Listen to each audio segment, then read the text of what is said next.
কার দোষে কি দোষে আমি আজ পরবাসে? জানি না উত্তর।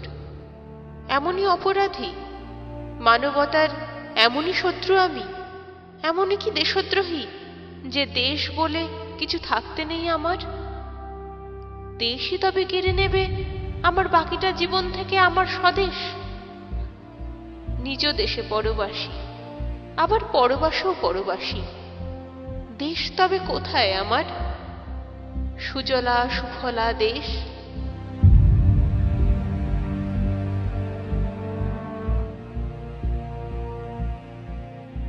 দেশ এখন আমার কাছে আর শস্যের সবুজ ক্ষেত নয়, স্রোতস্বিনী নদী নয়, রোদে ঝিলমিল দিঘি নয়, ঘাস নয়, ঘাসফুল নয়। দেশ ছিল মার ধনেখালি শাড়ির আঁচল, দেশ ছিল মার গভীর কালো চোখ, দেশ ছিল মার এলো চুলের হাত খোপা, দেশ ছিল বাড়ির আঙিনায় দাঁড়িয়ে মা মা বলে ডাকার আনন্দ। সুজলা সুফলা দেশ। আমি জানি, দেশ জানি, আমার অন্তরে সেদিন।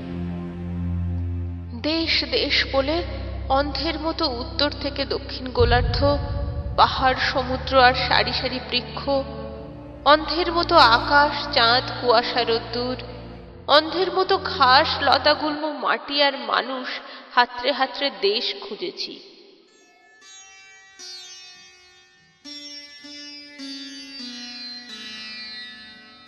অন্নদাশঙ্কর রায় একবার বলেছিলেন, বাংলাদেশ তসলিমার মা, পশ্চিমবঙ্গ তসলিমার মাসি। মায়ের চেয়ে মাসির দরদ বেশি ছিল। কলকাতা আমার ভোরগুলো ভরে দিয়েছে লাল গোলাপে, আমার বিকেলগুলোর বেনি খুলে ছড়িয়েছে হাওয়ায়, আলতো স্পর্শ করেছে আমার সন্ধেগুলোর চিবুক। এবারের কলকাতা আমাকে ভালোবেসেছে খুব, সবাইকে দেখিয়ে দেখিয়ে। মাঝে মধ্যে কলকাতা একেবারে মায়ের মতো ভালোবাসছে, কিন্তু একবারও বলছে না যে বাসছে, কেবল বাসছে। বন বাদার আর নদ পেরিয়ে মাসির কোলে এসেছিলাম কাঁদতে আমি মায়ের শোকে। মাসি কিনা কোল দিল না, কাঁদার জন্য কাঁদ দিল না। মাসির প্রিয় বুনো ফুল হঠাৎ হলো চক্ষুশূল। সকাল সন্ধে মাসি তারায়, মাসি বলে মর্গে যা। কোথায় যাবে অনাথ মেয়ে? কোন মুলুকে খুঁজবে মা? কি দোষে আমাকে সমাজচ্যুত করেছ বলো? আমি তো মানুষ ছিলাম, সমাজ সংসার ছিল, স্বপ্ন ছিল, বারান্দায় ফুল গাছ, বাজার হাট, বিকেল বেলার থিয়েটার, বন্ধুর বাড়ি, আর সবার মতো আমারও ছিল। হঠাৎ কিছু লোক তুড়ি মেরে মুহূর্তে আমাকে। কার কি নষ্ট করেছিলাম আমি? কিছুই তো ছিল না আমার, শুধু ওই স্বপ্নটুকু ছিল। ওই স্বপ্ন সম্বল করে বেঁচেছিলাম সুখে দুঃখে নিজের মতো। ব্যস্ত শহরের ভিড়ে, রোদে ভিজে, আর সব মানুষের মতো আমার ওই সামান্য বেঁচে থাকাটুকু।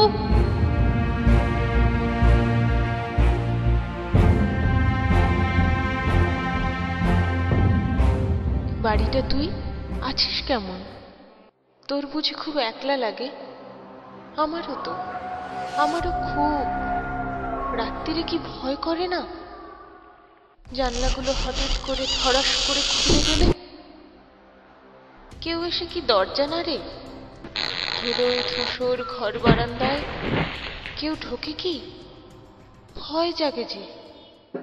চোর ডাকাতের বার বেড়েছে, নাকি হাওয়ায় ঢোকে?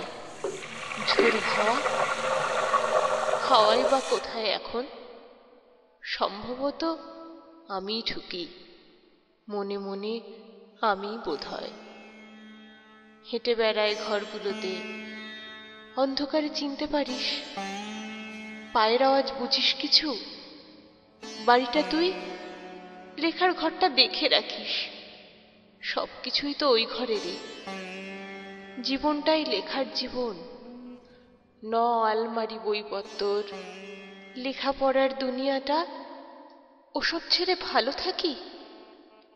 বারান্দার গাছগুলোতে জল যে দেবে কেউ তো নেই। চোখের জলে বাঁচবে না গাছ। চোখে আমার এক নদী জল, এক সমুদ্র চাষ যদি বল, পাঠিয়ে দেব। বাড়িটা তুই বেঁচে থাকিস। বিড়ালটাও বাড়িতে নেই, খাঁ খাঁ করছে বাড়ির ভিতর। ধুলোয় তুই ডুবে আছিস, আঁচল দিয়ে মুছে দেব, চোখের জলে ধুয়ে দেব। অপেক্ষা কর, বাড়িটা তুই, তুই কি আর শুধুই বাড়ি? তুই তো আমার হারানো দেশ, তুই তো আমার মাতৃভাষা। তুই কি আর শুধুই বাড়ি? এক যুগেরও বেশি সময় বুকের ভেতরে লালন করেছি। তুই জানিস তো সব, দীর্ঘকালের স্বপ্ন তুই। স্বপ্ন বলেই তোকে ডাকি। বাড়িটা তুই বেঁচে থাকিস, আমায় একটু বাঁচিয়ে রাখিস। আশাগুলো একটু একটু করে চোখের জলের মতো টুপটাপ ঝরে পড়ছে। আশাগুলোকে উড়িয়ে নিচ্ছে নিরাশার লু হাওয়া। একটু আশায় আশায় সারা দিন বসে থাকি, সারা রাত জেগে থাকি, খুঁজি। কিছু নেই, জীবন পেতে আছি, পারো তো কিছু আশা দিও। সামান্য হলেও ক্ষতি নেই, দিও। মিথ্যে করে হলেও দিও, তবু দিও। আমি জানি অথবা ঠিক জানিও না আমি কার আশায় থাকি। আসলে অপেক্ষা করি কোনো বস্তু কিংবা মানুষের নয়, অপেক্ষা স্বপ্নের।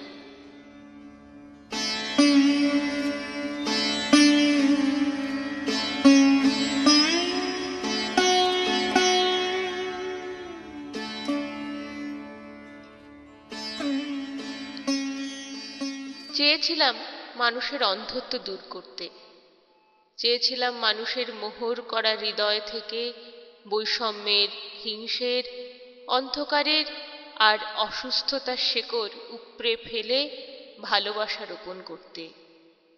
আমার চাওয়ার শাস্তি আমাকে দিয়েছে প্রিয়।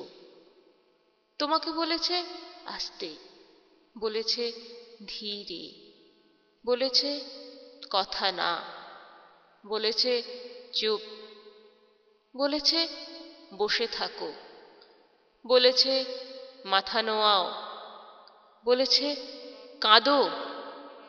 তুমি কি করবে জানো? তুমি এখন উঠে দাঁড়াবে, পিঠটা টান টান করে, মাথাটা উঁচু করে দাঁড়াবে। তুমি কথা বলবে, অনর্গল বলবে, যা ইচ্ছে তাই বলবে, জোরে বলবে, চিৎকার করে বলবে। এমন চিৎকার করবে যেন ওরা দুহাতে ওদের কান চেপে রাখে। ওরা তোমাকে বলবে ছি ছি, বেহায়া বেশরম। শুনে তুমি হাসবে। ওরা তোমাকে বলবে তোর চরিত্রের ঠিক নেই। শুনে তুমি জোরে হাসবে। বলবে তুই নষ্ট, ভ্রষ্ট।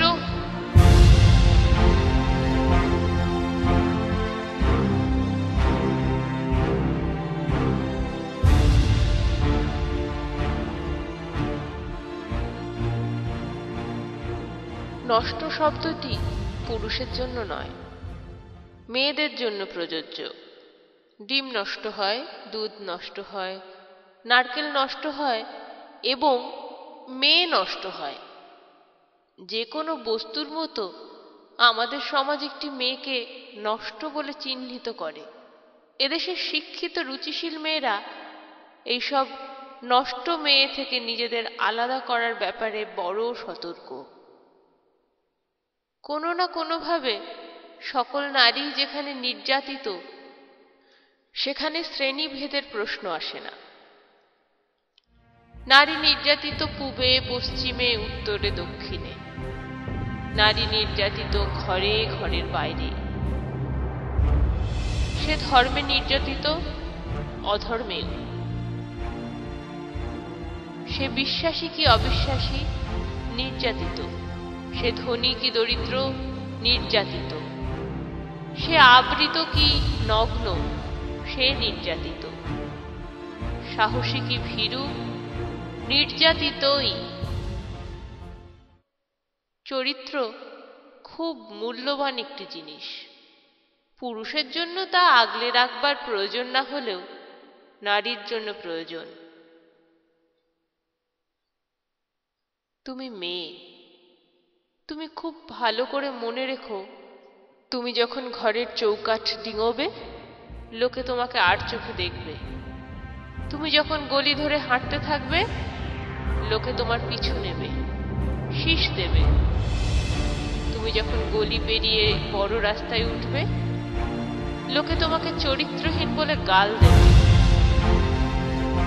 যদি তুমি অপদার্থ হও, তুমি পিছু ফিরবে, আর তা না হলে যেভাবে যাচ্ছ যাবে। ধর্ম এবং পিতৃতন্ত্র সবচেয়ে বড় বাধা হয়ে দাঁড়ায় নারীর স্বাধীনতায়।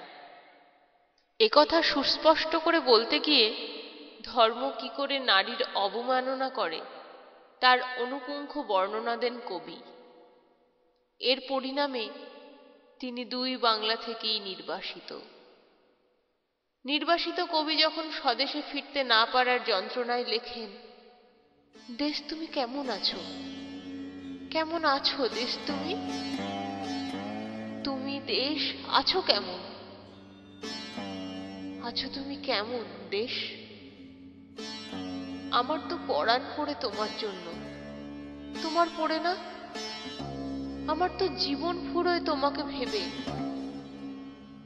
আর তোমার, আমি তো স্বপ্ন দেখে মরি। তুমি, আমি ভালো নেই। তুমি ভালো থেকো প্রিয় দেশ, আমি ভালো নেই। তুমি ভালো থেকো প্রিয় কলকাতা। ভালো নেই আমি। এভাবে কেউ কোনোদিন ভালো থাকেনি কোথাও। মানবতার পক্ষে কিছু অপ্রিয় সত্য উচ্চারণ করেছি বলে আমাকে উৎখাত করেছ আমার মাতৃভাষা থেকে, উৎখাত করেছ আমারই মাটি ও মানুষ থেকে, উৎখাত করেছ ঘর বাড়ি বাসস্থান থেকে, পৃথিবীতে আমার সর্বশেষ আশ্রয় থেকে। এটিও তুমি কেড়ে নিলে। স্বদেশ হারা, স্বজন হারা, সামান্য এই সর্বহারার সবটুকু সুখ বুকের ওপর হামলে পড়ে, আঁচড়ে কামড়ে এক থাবাতে ছিনিয়ে নিতে পারলে তুমি ভারতবর্ষ, যা ছিল সব। হৃদয় বলতে কিছুই কি নেই ভারতবর্ষ? হৃদয় তবে কোথায় থাকে ভারতবর্ষ? হৃদয় বলতে কিছুই কি নেই ভারতবর্ষ? হৃদয় তবে কোথায় থাকে ভারতবর্ষ?